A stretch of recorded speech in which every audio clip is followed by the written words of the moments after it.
Fast forward to my fire team taking up this haunted school less than a mile away down the road. I get amped up and persuade the FSC to let us off site to go to the school. He lets us go since he felt it was necessary to see the place. So we prepare the trip by ensuring all our NVGs, thermals and our flashlights were highly operational because someone said ghosts drain batteries. Hop in the truck and make our way. The first thing we notice upon approaching this old decrepit school was that something from the deep dark was absolutely screeching at us, so loudly that it almost didn't seem real. Turns out it was an owl in a pipe that was projecting a screech. My fire team partner, Saldivar, points out that owls are bad omen in his religion. Crap. The only entrance point is the front door that's been busted wide open from all the storms. We enter into the main hallway, long, dark, dank, but definitely not alone. Immediately in front of us is the auditorium, had a bloody owl shredded to bits in the direct centre. The four of us are huddled together when my fire team leader Curtis sees something run out from the auditorium that we were standing in and ran down the hallway. Like a shadow is what I remember him saying. We walk down to the end of that terrifying hallway and come to the entrance to the notorious basement. Walking through, I continually looked over my shoulder because something kept touching my neck softly. My spine is shivering cold, my entire body hot as fire. It made no sense at all. Blood is scribbled poorly on the walls, spelling out the phrase, "Get out." Well, okay then. I try to act like this isn't terrifying and tell the boys to head up. We get back up to the top and lo and behold, there's a giant opened maintenance shaft in the wall right at the entrance to the basement. That wasn't open. Walk back to entry of the hallway and attempt to turn on the devices we had. NVGs were at low battery. What? This is where it gets weird. We're in a line formation, basically four dudes crapping their pants in a row, staring off into this dark, horrifying long hallway. We get the thermals up, and basically we make out these two tiny glowing balls that are basically at the end of the hallway, just intertwining with one another. We pass the thermals back and forth, debating whether it's a spirit or dust picking up low light, and we conclude that it is not dust, as we could clearly see dust around these glowing balls. The glowing balls stop moving and stand still all of a sudden. Thermals die, NVGs die, and from the deepest part of the hallway, a ceramic plate flies straight at us and shatters loudly at our feet. We panic, and in the confusion we separate. I bolt straight through what's left of the door, tearing it off the wall, and one of the other two guys, Saldivar, went to the auditorium. Bad idea. He doesn't come out for a solid 2 minutes of terror. We all link up and absolutely sprint back to our driver, who was patiently waiting in the truck, and tell him to floor it.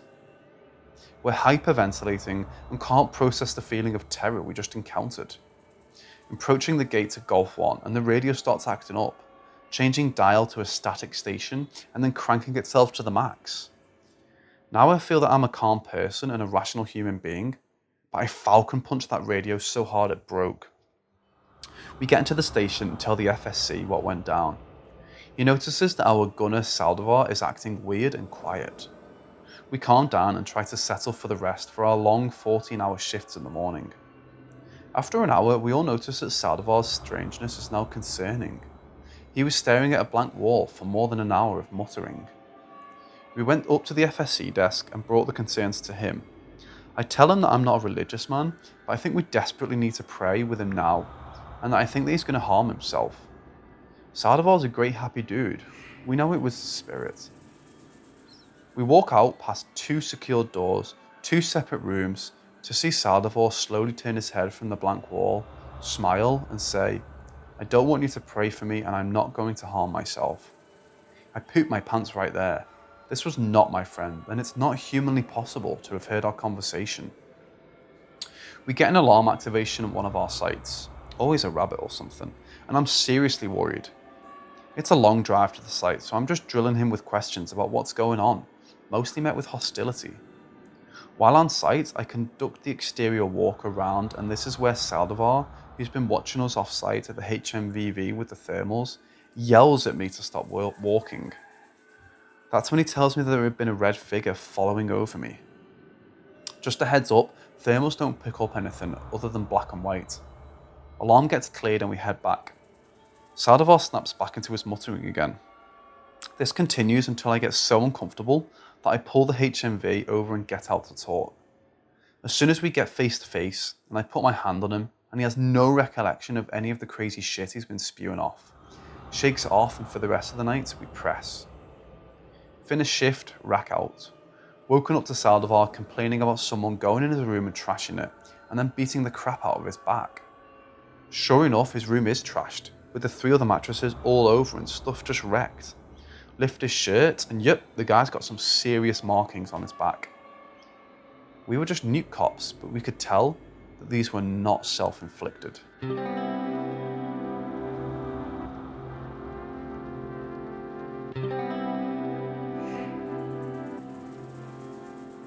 When I was 18, my mum had started a business making t-shirts to make some side money to go on a trip for the coming summer.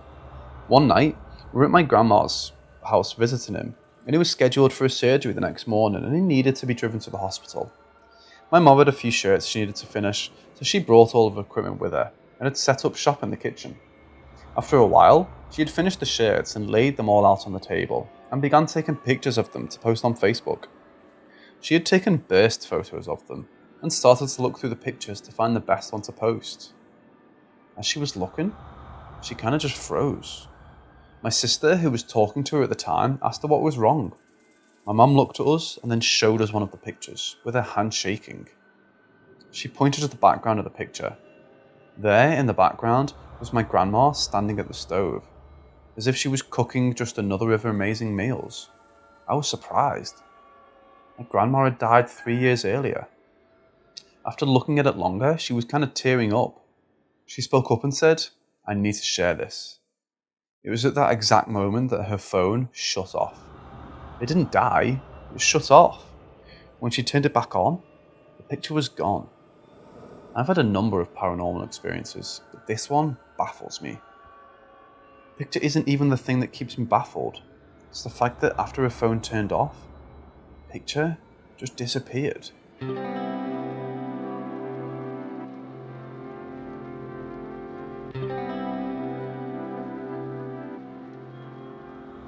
I live in a small town in Oklahoma that's located about an hour south of OKC. In my town, there's a Baptist church that pretty much everyone in the town goes to if they're religious. Although I am religious, I've never really gone to church much. If I did, I'd go there. The first time I attended the church was on my 7th birthday. I went with my friend because I was celebrating the day with him, but his family wanted to attend church first. I actually really enjoyed the youth class. All my friends were there, so we goofed off more than we learned, so that made it appealing enough to want to go back a dozen or so times. When I attended the church, the preacher was a very kind old man who always knew how to make you smile. He used to call me Red because one time he challenged all the boys to eat a small jalapeno for $10. I ate it, and he said my face was so red he could mistake me for the Kool-Aid man. Whenever he'd see me come to church, he'd say, "How's it hanging, Red?" And when I would leave, he'd say, "Stay cool, Red." I came to become one of his favourite children in the youth group, and I grew to really admire him. So 7 years ago, I was saddened when I found out that he'd died. I was 13 at the time, and was at the basketball game when a friend who went to the youth camp with me said that he died in the night before from old age, and the church was going to hold a dinner to honour his life that Sunday night, and asked if I wanted to go. I told him yes. We get to the church, and there were cars filling up the parking lot and lining the street. The place was so packed, they had to move tables outside. We went inside to find our other friends, when one of the old ladies pulled my friend to the side. She asked my friend if he could go buy more ice and drinks and gave him some money. He said he'd be happy to, and left. I decided to stay to see if I could be of any service, and they were still setting up for the unexpected amount of people. After a few cups of tea and a lot of Dr. Pepper hours earlier, I had to use the restroom. I made my way to the restroom, only to find it occupied. I asked one of the church leaders if I could use the one in the nursery, and they said it was in use too, and to go ahead and use the bathroom in the preacher's office. I hustled my way there, and made it there right when it felt like my bladder was about to explode. I get done, and I start washing my hands, and I hear the door to the office open and close. I dry off my hands and open the door to see no one in the room. My immediate thought was just someone checking to see if anyone was in the office. I made my way to the door, and when I was walking out the office, I heard clear as day, "Stay cool, Red."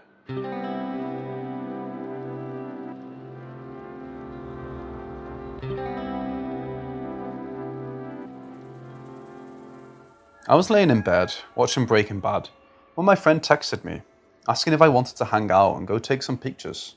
I had nothing else to do, and I was tired of watching TV, so I told him to let me get dressed first, and he could come pick me up. Once he picked me up, we began discussing where we should go to take the pictures. We decided on going to a park that had some really nice scenery and plenty of spots for good pictures. After 45 minutes of walking around the park and taking pictures, the sun was beginning to set, so we decided to go home. So we're driving home, and my friend is telling me about some dude he knows that has started making music, and he wants to show me some of his songs. He puts a song on, then puts his phone in the cup holder next to him. We hit a bump in the road, and his phone popped out and landed on the floor. He reached down to get it and couldn't immediately find it, so he was digging around, not paying attention to the road at all. So I turned to look at it for him.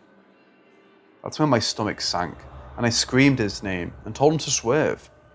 He quickly looked at the road, but by then it was too late. A man was standing in the road, literally just standing. It seemed incredibly stupid to me at the time, but I had more important things to worry about. We both immediately hopped out to go see if he was okay. But when we went to the front of the car, there was nothing. The car wasn't even damaged, no blood, no nothing. We looked around to see if he possibly got sent flying. It was level ground and there was no trees around, so it wasn't hard to get a good look around the area, despite it getting darker. Obviously frightened at the thought of us running over a potential vengeful spirit, we got back in the car and dashed.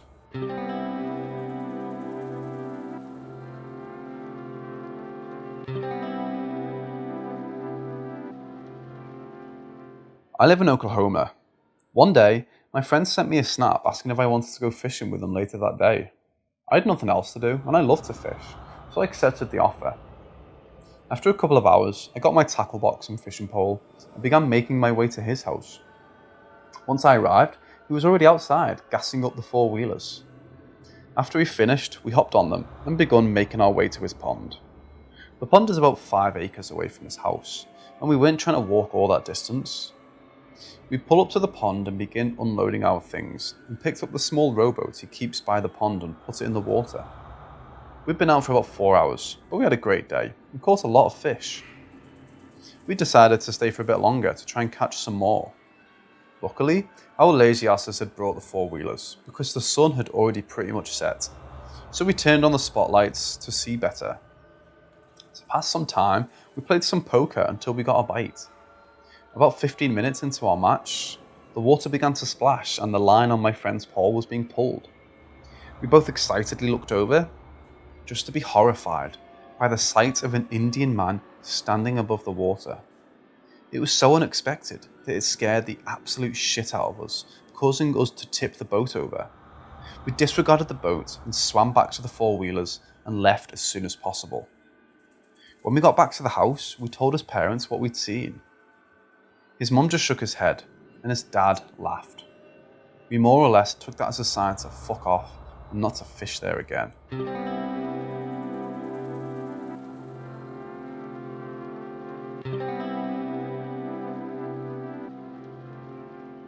Fast forward to my fire team taking up this haunted school less than a mile away down the road. I get amped up and persuade the FSC to let us off site to go to the school. He let us go since he felt it was necessary to see the place. So we prepare the trip by ensuring all our NVGs, thermals and our flashlights were highly operational because someone said ghosts drain batteries. Hop in the truck and make our way. The first thing we notice upon approaching this old decrepit school was that something from the deep dark was absolutely screeching at us, so loudly that it almost didn't seem real. Turns out it was an owl in a pipe that was projecting a screech. My fire team partner, Saldivar, points out that owls are bad omen in his religion. Crap. The only entrance point is the front door that's been busted wide open from all the storms. We enter into the main hallway, long, dark, dank, but definitely not alone. Immediately in front of us is the auditorium. Had a bloody owl shredded to bits in the direct centre. The four of us are huddled together when my fire team leader Curtis sees something run out from the auditorium that we were standing in and ran down the hallway. Like a shadow, is what I remember him saying. We walk down to the end of that terrifying hallway and come to the entrance to the notorious basement. Walking through, I continually looked over my shoulder because something kept touching my neck softly. My spine is shivering cold, my entire body hot as fire. It made no sense at all. Blood is scribbled poorly on the walls, spelling out the phrase, "Get out." Well, okay then. I try to act like this isn't terrifying and tell the boys to head up. We get back up to the top and lo and behold, there's a giant opened maintenance shaft in the wall right at the entrance to the basement. That wasn't open. Walk back to entry of the hallway and attempt to turn on devices we had. NVGs were at low battery. What? This is where it gets weird. We're in a line formation, basically four dudes crapping their pants in a row, staring off into this dark, horrifying long hallway. We get the thermals up, and basically we make out these two tiny glowing balls that are basically at the end of the hallway, just intertwining with one another. We pass the thermals back and forth, debating whether it's a spirit or dust picking up low light, and we conclude that it is not dust, as we could clearly see dust around these glowing balls. The glowing balls stop moving and stand still all of a sudden. Thermals die, NVGs die, and from the deepest part of the hallway, a ceramic plate flies straight at us and shatters loudly at our feet. We panic, and in the confusion we separate. I bolt straight through what's left of the door, tearing it off the wall, and one of the other two guys, Saldivar, went to the auditorium. Bad idea. He doesn't come out for a solid 2 minutes of terror. We all link up and absolutely sprint back to our driver, who is patiently waiting in the truck, and tell him to floor it. We're hyperventilating and can't process the feeling of terror we just encountered. Approaching the gate to Golf 1, and the radio starts acting up, changing dial to a static station and then cranking itself to the max. Now I feel that I'm a calm person and a rational human being, but I falcon punched that radio so hard it broke. We get into the station and tell the FSC what went down. He notices that our gunner Saldivar is acting weird and quiet. We calm down and try to settle for the rest for our long 14-hour shifts in the morning. After an hour, we all notice that Saldivar's strangeness is now concerning. He was staring at a blank wall for more than an hour of muttering. We went up to the FSC desk and brought the concerns to him. I tell him that I'm not a religious man, but I think we desperately need to pray with him now, and that I think that he's going to harm himself. Saldivar's a great happy dude. We know it was the spirit. We walk out past two secured doors, two separate rooms, to see Saldivar slowly turn his head from the blank wall, smile and say, "I don't want you to pray for me and I'm not going to harm myself." I pooped my pants right there. This was not my friend, and it's not humanly possible to have heard our conversation. We get an alarm activation at one of our sites, always a rabbit or something, and I'm seriously worried.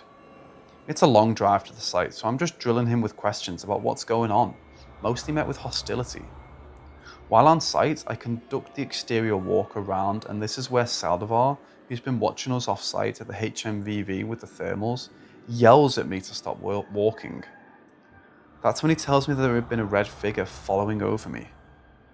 Just a heads up, thermals don't pick up anything other than black and white. Alarm gets cleared and we head back. Saldivar snaps back into his muttering again. This continues until I get so uncomfortable that I pull the HMV over and get out to talk. As soon as we get face to face, and I put my hand on him, and he has no recollection of any of the crazy shit he's been spewing off. Shakes it off, and for the rest of the night, we press. Finish shift, rack out. Woken up to Saldivar complaining about someone going in his room and trashing it, and then beating the crap out of his back. Sure enough, his room is trashed, with the 3 other mattresses all over and stuff just wrecked. Lift his shirt, and yep, the guy's got some serious markings on his back. We were just nuke cops, but we could tell that these were not self-inflicted.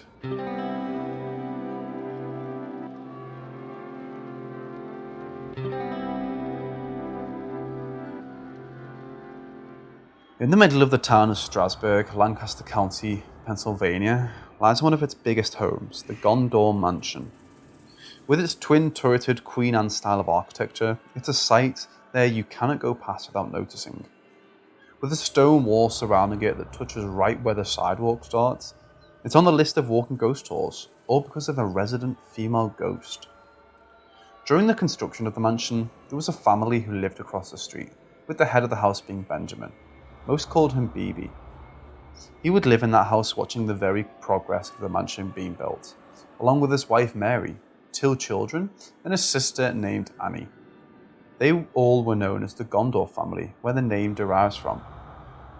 The mansion one day was finally completed in March 1905. The family took no time and moved in as quickly as they could. What Annie didn't know until then is that Annie would not be allowed to live in the house, since it was rumoured that Annie was simply-minded and very odd. BB's wife thought she was a huge embarrassment to the family, and ordered she not be allowed into the house. Annie had a knack of weird behaviour, to laugh very loudly and in an odd way, to what males she found attractive had to say, even if it wasn't speech she would laugh at. One day there was a rumour there was a fight between BB and Annie, or others said it was Annie and Mary, which ended up in the result of Annie being disowned from the family. Mary wanted nothing to do with Annie at all, and some thought it was because Mary didn't think her personality fit into their societal stature. Annie was then forced to live in the home they had across the street, since BB was kind enough to let her sister have it. Annie was sad, struggling to realise why her family abandoned her, and why she was rejected into living with them. People would say they would often see her strung at the beautiful estate every day for hours. The more she looked, the more she began to see faces within the stucco in between the windows of the mansion. There were 3 she could pick out, 2 smiling, and one that always had a slight frown. She came to believe that this frowning face was made by Mary to mock Annie, and Annie swore her revenge on Mary for that. On March 16, 1916, BB died, only after staying 11 years in the house by heart attack. This even put more depression onto Annie, since she still dearly loved her brother. The sadness eventually got the best of her 2 years later, and she left Strasbourg on May 28, 1918. She was then eventually discovered to have drowned herself in the Peaky Creek, which rumours I have been told were out near the section of Kendig Run in the Peaky Creek. Even in death, the family mocked Annie through putting even more of a saddened part to this tale. Out in the Strasbourg cemetery, you can find Annie's tombstone with the family, but not as in the fashion most families would. Annie's stone is put to the far left of the family, with a big gap and face away from the Gondor family, as a last way Mary would show how much of an embarrassment she was. That isn't where the story ends though, not even close. Very shortly after Annie's death, only men would ever report hearing laughter from a woman inside the Gondor mansion, even if there was no female present in the house all day. Some people have even reported seeing a ghostly image of a woman walking in the house while inside. Even creepier, legends that I'm told from locals is if you walk or drive by the house day or night, you can see Annie's ghostly face staring right back at you, or even towards the old house she used to stay in when staring at the mansion. Maybe even in a way to finally show she got her revenge on Mary, by showing that she finally was able to get and live in the mansion she was barred from living in. Others tell legends the reason why Annie spends her afterlife there to haunt the mansion that she was forbidden to live in, so she could finally find peace in the family manor. But having her laugh only heard by men, so Mary doesn't find out she finally gained entrance to the house. Beware though. It's been said that there have been 5 men who have died in the house, including BB. Some say it's because Annie might still be looking for a male companion after all these years.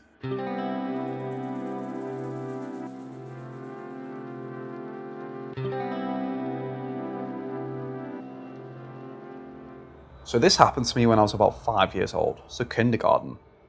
I used to live in an old town that had a population of about 265 residents, all French-speaking community, and my family wasn't. We moved into this house and it was a very dark house with not many windows and a cheesy pink cross on the garage. Many things happened in this house. This is just one story.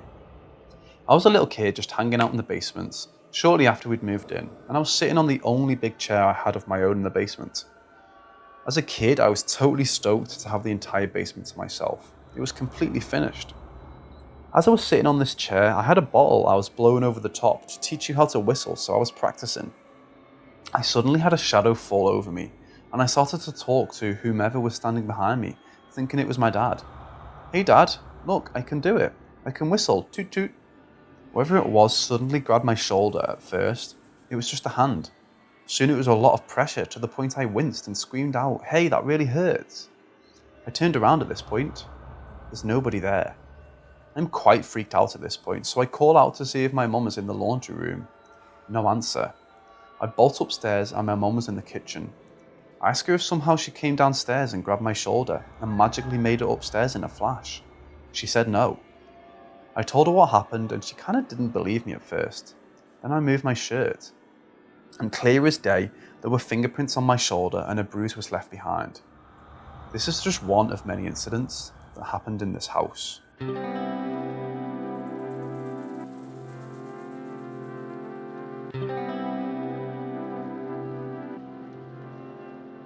So, not too long ago, me and my friends discovered, being 16 to 19, an abandoned building extremely close to our local high school.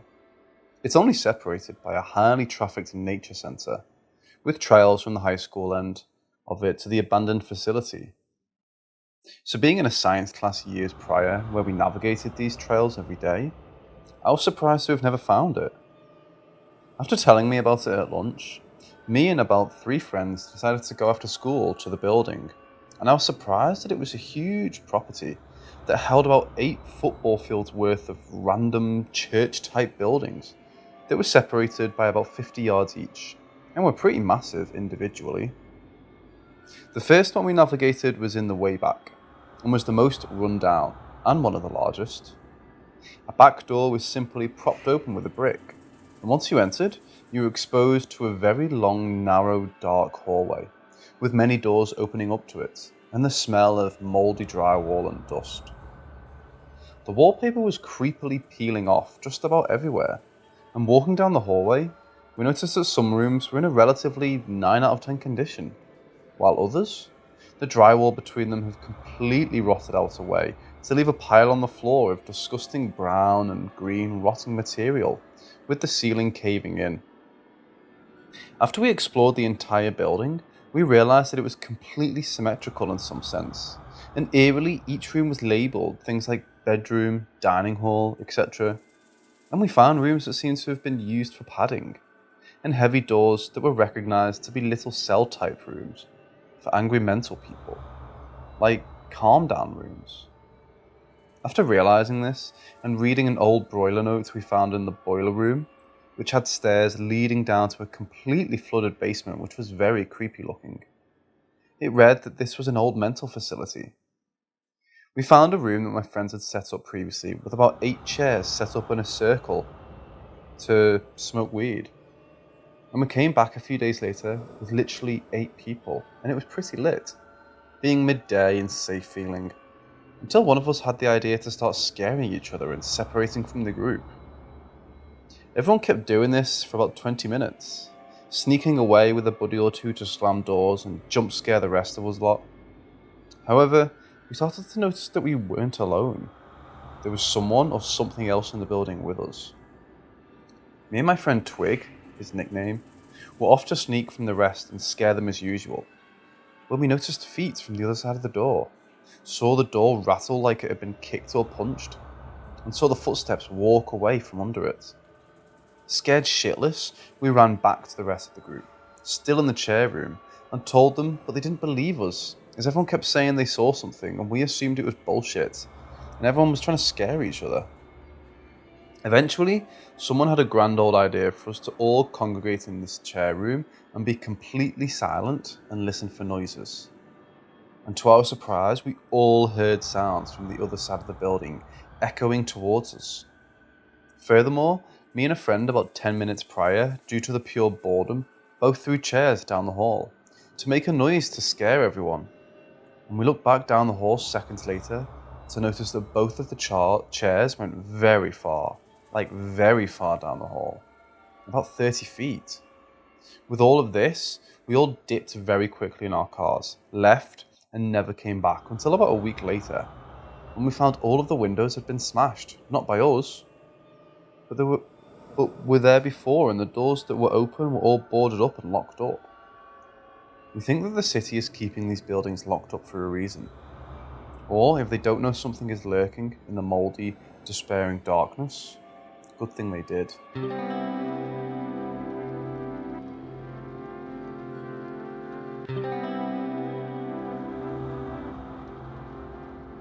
I started hanging out with a friend of a friend, who called himself, and others called him, Hellboy, like the superhero. Very cool person.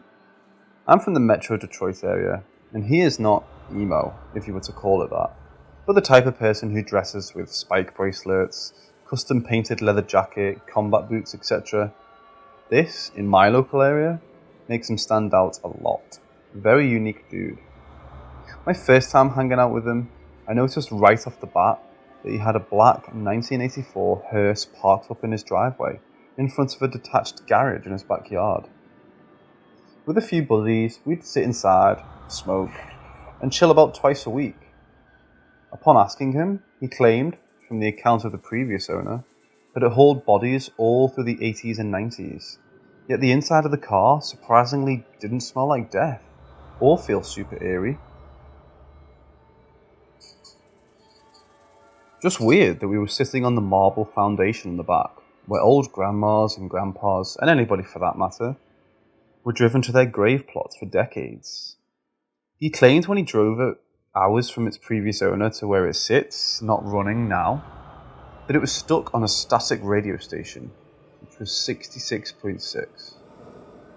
Not sure if this was a real radio station, or some kind of laugh-giggle type thing set up by the previous owner, but pretty creepy, I guess, nonetheless. Anyway, one time we were working on it deep into the night, reasonably high, but not to the point where we blowed in a delusional manner. I hooked up a portable power station to the battery terminals to try and start it.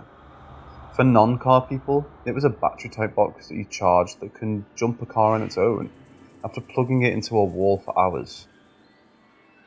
It would turn over for about 1 second, then stop, and we had no parts, so we unplugged everything after a few minutes of troubleshooting, and began to pack it up. Suddenly, the power station started to hum very loudly, and we discovered that it had an air compressor feature that turned on by itself, and wouldn't shut off.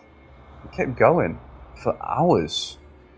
After we button jammed the hell out of it, gave up and went inside, it eventually pretty much exploded. Not fiery, but in an electrical manner. Confused and scared shitless, we went back inside of the house to discover that the cross rosary hung on the rear view mirror was on the ground. Not upside down, but on the ground. And the sage bundle sitting on the dashboard was smouldering on the seat. We didn't sit in the front, and we lived in a safer suburb, so it's highly unlikely someone was fucking with us. We left. Late night, we came back to hang a few days later to discover Hellboy, a not very mechanically inclined person, leaning into the engine bay, looking around confused. We knew he didn't know what he was doing, but suspected something must have happened. He said, the other night, that the hearse had moved about 4 feet forward over the night, and this was evident by the patch of old leaked fluid and debris where it used to sit behind it now. We started to joke about its curse, and after then it started to get a little weirder. The car, off a dead battery while we were hotboxing it, suddenly flashed all the dim yellow lights 3 quick times that we used to presumably illuminate caskets and help pallbearers see at night, like the interior ceiling lights fans have. We tried to all scurry out, having my skinny ass crawl through the front to get out and let the rest of the group out.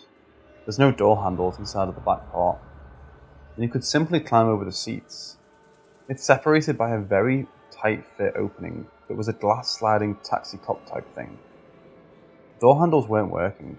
I couldn't let them out.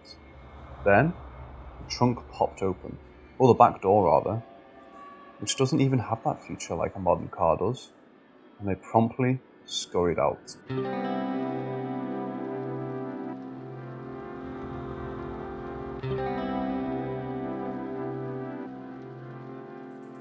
I grew up in a small town.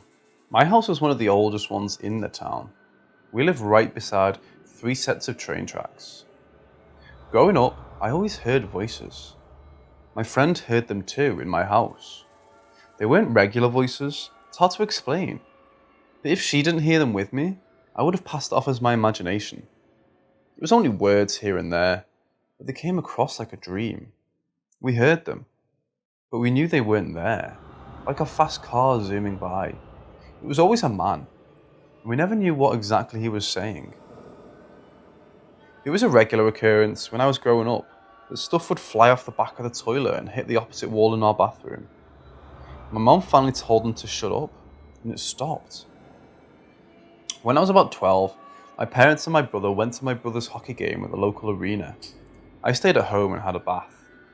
Our bathroom was on the left of a hallway, with the washer and dryer on the right, and a door leading to an old office room that had stairs going to the basement. As I was having my bath, I heard heavy boot steps come up the stairs towards the back door. All of a sudden they stopped. And then they were outside of the bathroom door, and it sounded like something either kicked or punched the washing machine. It was loud. I was so scared I got dressed and ran away to a friend's house without leaving a note. I got used to the big guy and found out through his silhouette there was a woman in the house as well. She's not nice and hangs around the stairs. Even now, at 31 years of age, if I go up the stairs at my parents' house, I always have this horrible feeling that someone is behind me and wants to pull me down. I've never had that feeling anywhere else. My nephew is autistic and would talk to the ghosts. When my nephew was 4, he told my mom that the man's name is Sonny and that Sonny watches us. He told her that if we wanted to see Sonny, we would have to go down to the basement and dig. Sonny died falling on the train tracks. He doesn't like the woman and won't go up the stairs alone, so I don't know much about her, other than she is not nice.